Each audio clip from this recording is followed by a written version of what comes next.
excited to be joining you tonight with a very special guest joining us all the way from Wisconsin. This is a very special guest that I met last year who's been doing some amazing things with his partner out in Milwaukee, doing some awesome things out there and really getting involved and leading some of the movements that are going on right now. And so I'm so excited to present to you tonight, to have on the show Cameron Malakai. So welcome him to the show, everybody. There we go. All right. Hey, y'all. My name is Cameron. I use he, him, his pronouns. And like JJ said, I am here in Milwaukee, Wisconsin, at my church, doing some fun work. So thanks for having me today. Yeah, thanks for coming on and taking time out of all the stuff you guys are doing out there. For sure. So it's fun to connect. So you represent so many identities. I mean, you embody the whole spectrum of things. And so if you wanted to, today we're talking about intersectionality, which, Cameron and I were messaging a little bit ahead of time. And we said, this is something that's really important for the movements right now. And so could you just take us through, now you're a pastor in Milwaukee, you're a Black trans pastor, mind blown. So could you just take us through how all of those identities, what is it like living with those identities in a religious space? And, as you were growing up, was one of those identities affirmed and others not? Could you take us through a little bit of that? Yeah. So that is quite the question, So first, yeah, I identify as a Black trans man. I'm also queer. And so growing up in Christian spaces, I definitely grew up in kind of an evangelical, fundamental type of church space. And so oddly, my home life was my parents got divorced. And so I ended up actually in kind of a small town, eventually amongst a lot of white folk.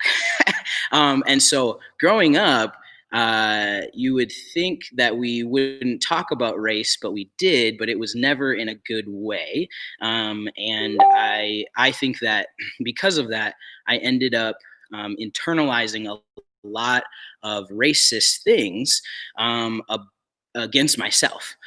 So that's just like one piece, right? Like people were flying Confederate flags in a racist way, and not affirming that like Black Lives Matter, right? So there's that piece, and then I am a queer person in a church, deeply embedded in church. I mean, I often joked that I was probably born in the bathroom of the church, so we were there multiple times a week, and so I'm a queer person. Absolutely not hearing that I'm affirmed and loved by God in every way possible. And so it was very difficult in my life to grow up in that way. Yeah. And so, I mean, for me, it was a process with my sexuality growing up and, not my home church being sweet, but not accepting or affirming vocally, like maybe the old grandmas would maybe mention something, but that was about it. Like maybe Betty who ran the coffee hour. So yeah, it wasn't until I went to college that I really felt comfortable with my sexuality. So what was that like for you? I mean, you had two identities to tackle of being in that conservative town as a Black person. And did you also know at what point did you realize, hey, like I'm also queer and I have to wrestle with these two identities in this religious space? Yeah. I mean, so the other piece that's really complicated is being a trans person, not really knowing whether it is like my sexuality or is it my gender that were things that I was kind of wrestling with. And, I remember very young being like, using a different name than I was given at birth when I'd like go play with my friends because I looked like a boy, and so I think that was really difficult just to figure out for myself. But eventually, like I remember 5th grade. I remember the day in 5th grade that I was like, listen, you're going to fit into these boxes. Mm. And so you're going to act a certain way, you're going to say a certain thing, you're going to wear a certain thing. And I repressed it completely. Mm. I remember that day in fifth grade. And so it was not similar to what you were just saying about college. It was not until college, until I left that town, where I could finally ask some questions. Because Mm. at my church, you didn't ask questions. And when you did, because I was a rebel, you were smacked with like, you're not reading the Bible, it's so clear, like these are clear messages, and so often being shamed for even having questions. Mm. Yes, amen. Yeah, I think right, like that feels. I'm not going to generalize all small towns in America, but it definitely feels like that. That was the thing. You don't question these things, even at a Methodist church. We had some cool pastors, but it really wasn't like, ask all these questions. It was, yeah, go with the flow, do what you're told.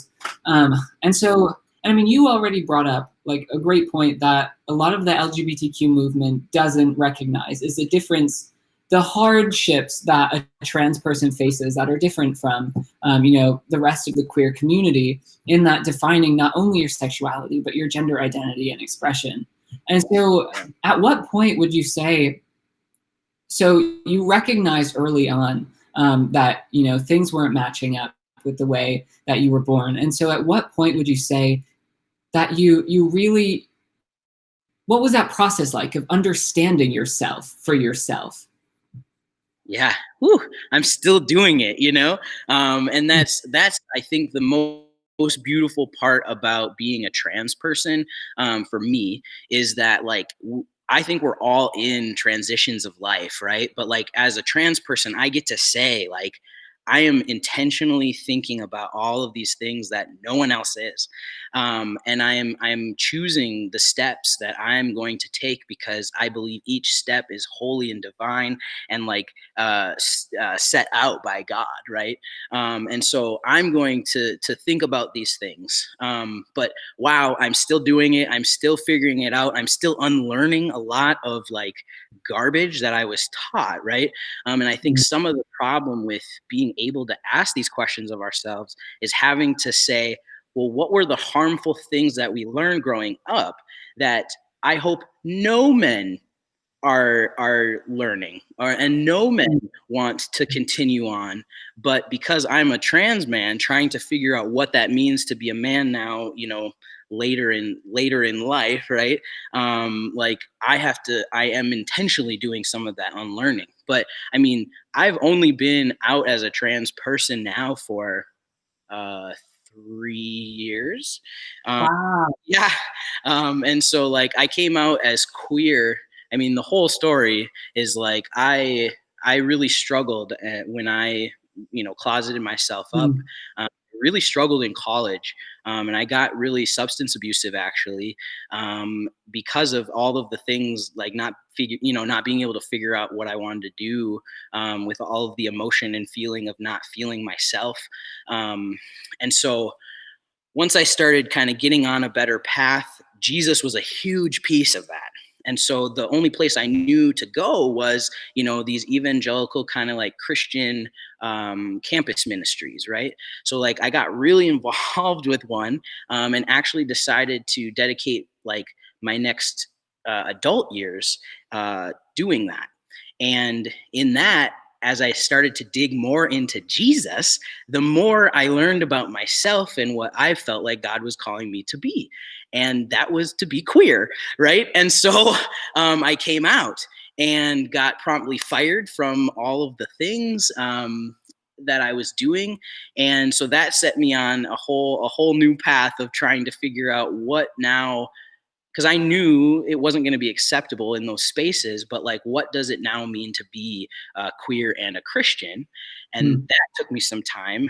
And then once I finally was honest about the fact that like I am queer, but like a lot of what I've been dealing with my whole life has absolutely 100% to do with my gender.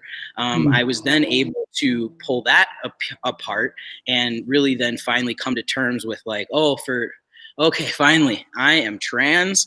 Wow, am I trans? I like watch some YouTube videos of other trans people, and I'm like, yes, that is my story. Wow, am I trans?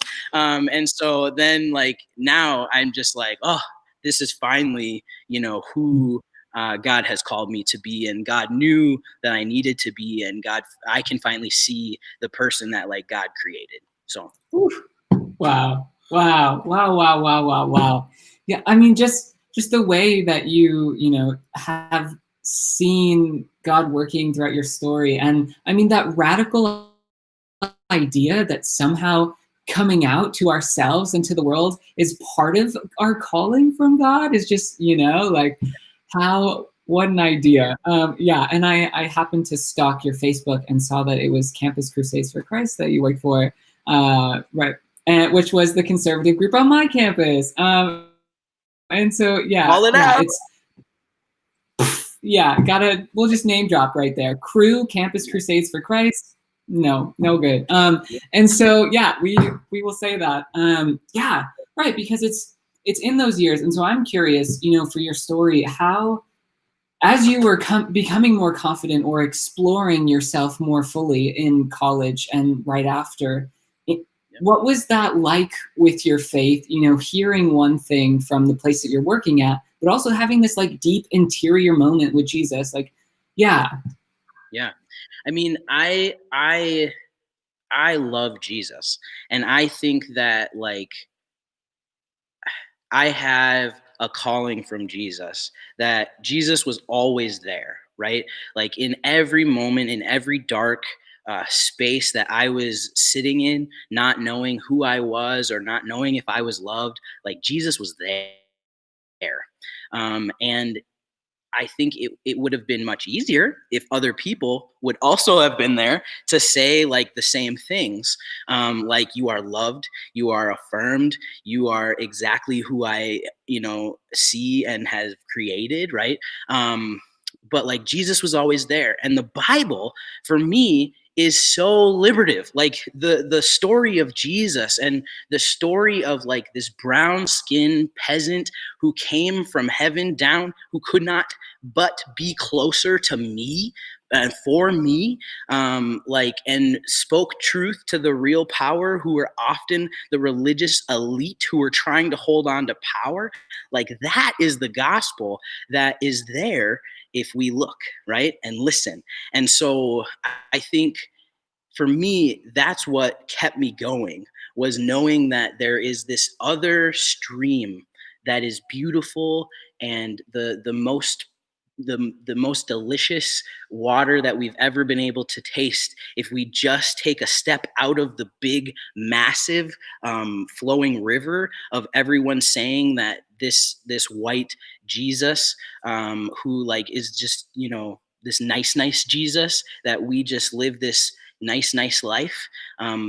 We get out of that stream and go drink the beautiful stream of living water. That is where I was finding my life. And it was hard because not everybody is tapped into that. And not everybody talks about that stream because it's harder to find. And also, that's the liberative gospel that I believe that Jesus was here to tell us about. And so, yeah, it was finding others who were trying to tap into that stream. Wow. Are you like a pastor or something? I mean, that was, yeah. I can tell you, yeah, your calling, I think everyone that's watching can see that your calling is clear. And it's just so amazing. And so, I mean, just the way that you are able to show God throughout your story and is just so powerful. And so, as we've talked a lot about, queer and trans. And so to bring in the other aspect of this intersectionality piece of saying, all of my identities are fitting together in this really weird way. And it makes, I experience the world in such a different way because of all these identities. And so what was it like being a Black person in a religious space? And now as, a progressive, liberal, whatever you want to say, a radical Jesus freak who's trans and Black, what is that like for you now in Milwaukee? Yeah. Woo! It's a ride. I mean, I think that, first I recognize that I grew up in a very white space. When later in life, like my father found me and was like, I have to teach you what it's like to be black, right? And when I got to college, I would very much immerse myself with people of color and black folk, and continued to do that from as soon as I could get out of my conservative white, hometown. And so I think that that's been an interesting ride for me because I am a mixed kid, right? And so I'm light skinned. I think that there's so many ways that people try to pit each other against each other, and that's why I'm all about like liberation, right? So like you're not free until I'm free, and I'm not free until you're free, and we're all in this together. But like there are so many intricacies to being black, queer, or trans, and a Christian. I think that because of, here we go, because of white supremacy and all of the things that have just soaked into Christianity, that has soaked into, like I think queer phobia and transphobia is because of that as well. And that has made it really difficult as a black person, because black culture is very Christian here. Like we love Jesus, and also that means we then for sure have to be against being queer and trans, right? And that's a bummer to me. And so those spaces are really difficult. So it was easier for me to find queer and trans affirming spaces that were white, than black. But then you got racist white people and racist queer white people who are saying some really horrible things about being black. And so there's just so many, that intersection of being all of those things is really difficult. But I think even more so if there was just a way that we could all figure out how to believe in liberation that says like we're all in this together. And actually there's a lot of people who are more wealthy than I, or who have more power than we do, who benefit from making us hate each other, right? But yeah, so that's where I'm at now. Like that's what I preach. That is what I hope for. But I think that it is really difficult to be black, queer, trans, in a Christian space. Hmm. So yeah. Right. And now you're a pastor. And so, I mean, that's just to stick with an institution, which, right, we hear a lot in the Methodist Church of like, how could you be part of a church that's so horrible? And it's like, so to not only stick with this church, but then to be a pastor, you're the face of the church for your area. And so what is that like now as a pastor, as someone sort of on the other side? What is it like creating that space? How do you create space that wasn't there for you, for all of those different parts of your identities? How do you go about creating that space for people? Yeah, I think that I'm still learning so many things. I want to be humble about that and say I don't know it all. And as the most beautiful thing, so like I'm the pastor at Zao MKE Church, right? And Zao MKE has three core values. We say every single Sunday we're Jesus rooted, justice centered, and radically inclusive.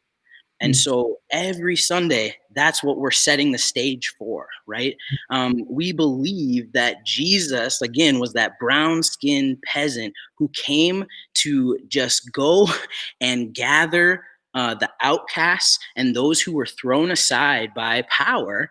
And that's where Jesus started his ministry. And so if we're going to follow the life of Jesus, we then have to see what he did with that, which is to do justice work. He healed people. He went to the outcasts and said, for yours is the kingdom, right? And so again, that then leads us to be kind of radically inclusive. And that says there's nothing that you need to leave at the door to come here and to know that you are fully, incredibly loved by Jesus and by us. And so I think those three core values help us have a lens of everything we do. And so that's how we're doing it, right? We are Jesus rooted, justice centered, radically inclusive. But with that comes so many different people. And so every person who walks in the door creates a different space. And so that's what's beautiful, I think, about what the body of Christ really could be, and the beauty that the church could be. And I don't believe that the church, Big C Church, is living up to what it could be right now. And especially in these kind of times, like, you know, we need the liberative gospel of Jesus being told. We need to have people saying Black Lives Matter, because right now Black lives are in, or well, not right now, they have been, you know, being harmed. And so for me, that's what we try to do, is say, who are the people who are most marginalized? That's where Jesus would have been. So that's where we're going to start. And how do we then make it accessible for the most marginalized people to be here at Zao, right? And so that's how we try to do it. And again, I'm learning, and I know that there are things that I need to continue to learn. I'm sure there are things that I have said that I now take back. And so I think that is a really important piece for me, is to continue to have kind of this open invitation to learn, to question, and to be wrong. And when we are wrong, we apologize and we show back up. So for me, that's something that I know I'm learning as a Black person. How in the heck do I continue to open my arms up to folks who continue to harm me and to continue to say ridiculous things? And so, but how then, if I don't open my arms up and say we have to do this together somehow, how do we actually get to liberation? And I think creating safe space is important in that. Creating, you know, like for instance, Black only space is really important for like our own healing and our own self of being. But there has to also then be some other spaces that we're sitting at the same place and saying, how are we going to do this together? So yeah, I think, you know, exactly what you said at the end of the, you know, we're going to be wrong. And I think that's, you know, that's something that at least, you know, and I think a lot of white people are afraid of, is, okay, now I'm going to say Black Lives Matter, but I don't want to be wrong. And then if I am wrong and someone calls me out, like, oh man, now I feel like horrible. That's not what I meant. I didn't mean to be racist. And so it's meant so much to me, you know, to have, there were some articles floating around on Facebook from some folks of color, pastors of color, that were like, listen, white people, it's okay to be wrong, you know, show up again. Like, we're calling you out, not to hurt your feelings, but, you know, the movement for justice won't wait for your feelings to catch up, you know, like, get out there, be an advocate. You know, your feelings are going to get hurt, but like, get back in the struggle with us. And that's exactly the space you're talking about, right? Yeah, absolutely. Like, if we aren't all trying, we're never going to get anywhere. And I know for a fact that, again, I'm not perfect. There are things that I'm not doing correctly for certain types of people. And so I need to figure out a way then to repent and say, I messed this up. And also, we're going to move forward then together. So I need your grace to accept that I was wrong, and we can move forward. Now, there are certain folks who you only get so much space, right? So like, once you're called out, you need to take that seriously and stop messing up. But then you don't get to just not show up again. So like, I like how you said that, of like, yep, you go out, you do your best, you listen when people call you out, and then we try it again. Yeah. And that grace thing, you know, like, that feels like such a thing that we really need right now. It's like, you know what, I'm wrong. I'm going to go educate myself. I'm going to give, you know, obviously I'm the one that was wrong here. And so I need to go educate. I'm going to give, you know, you grace, because you're the one that's being hurt by my words, and so I'm sorry for that. And I think, yeah, that's something that, you know, at least I can use in the way that I go forward with people, and I hope that the movement really gets, as more white people get involved, that, you know, we have more grace as this movement goes. And, you know, yeah, like you said, repentance, education, and then like getting back out there. Yeah. And so And that, your church, oh, yeah, go ahead. and that can only go when it is authentic, right? So like you want to point out that like if people are like, oh well, I was just, you know, messing up, and but you're not really learning, you're not being authentic about that, I think that's when it becomes a problem, where you're hiding behind the word grace and saying like, oh well, grace for this and grace for that, but like we can't hide behind that. So as long as it's authentic and we're actually trying to move forward, then I'm all good. I'm all personally good to go with that. So anyway. Right. Like the whole process. We need the whole crucifixion and resurrection. Like, yeah. Got to really die to those bad things I said. Yeah. Right. Yeah. And so, I mean, your church, so, you know, we're wrapping up. We have just a couple minutes, and we'll see if anyone has comments right now. You can feel free to comment. I'll be watching the comments, and I'll read them to Cameron. And so if y'all have comments, feel free to comment now, and we will take those. But in our last couple minutes, so the church, you know, Zao MKE, you lead with your partner, Jonah. And I'm so excited that both of you will be back on, I believe, Tuesday. Yes, to end the Pride Month. I'm so excited. Wow, 2 queer pastors. Yeah, wow, it's going to be great. 3 queers, what can go wrong? And so it's going to be amazing. So everyone should join us Tuesday. But your Zao MKE, first of all, what does that stand for? And second of all, where can we find you? How can we stay in touch with you before Tuesday and after Tuesday? Cool. Yeah. Zao is a Greek word in the Bible, and it's often translated as to be among the living. There's another translation that I like that Jonah can disagree with me about, but like I like it because it says to be fully alive, right? And so for me, that meant how can I be fully myself and be fully alive? Or, I'm sorry, how can I be fully alive if I'm not fully myself, right? And so that's really how I like to interpret it. But again, it means to be among the living. And so we want to take the things and, like you said, you know, let things die, and from that bring beautiful life. And we want to be about Jesus's life because we believe it teaches so much about how we should live now.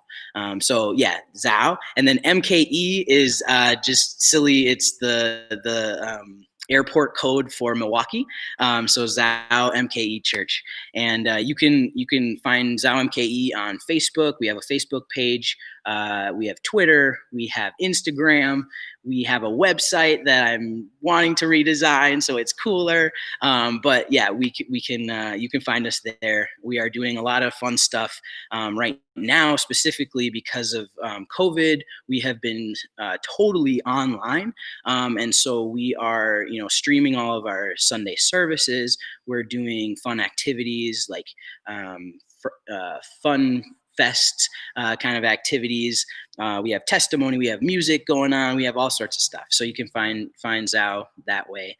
And then I similarly, Cameron Malakai, you can find me on, again, Twitter, Instagram, Facebook. Love to continue any dialogue and conversations about how I can be out there, how I can be helping people to go through this journey. I know when I was, again, coming out as trans and queer, like I didn't have anyone to really look to who was a Christian and doing a Christian Black and doing work of being in a church. And so I would love to help in any way that I absolutely could for people who are needing that space. Thank you so much for sharing with us tonight, Cameron, for, you know, your courage, for sharing your story, and just for the person that you are and the beauty of all of your identities, and for doing that emotional labor. So I know it's exhausting to talk about all of these aspects of ourselves and that journey. And so I really appreciate your presence and your courage and your labor. Thank you. I appreciate what all you're doing and having me on here. So I do appreciate it. All right. So thanks everybody for watching. I hope you tune back in on Tuesday when Cameron and Jonah will join us to kick out and say goodbye to Pride Month as we continue going forward with intersectional justice. Thanks everybody. Thanks again, Cameron.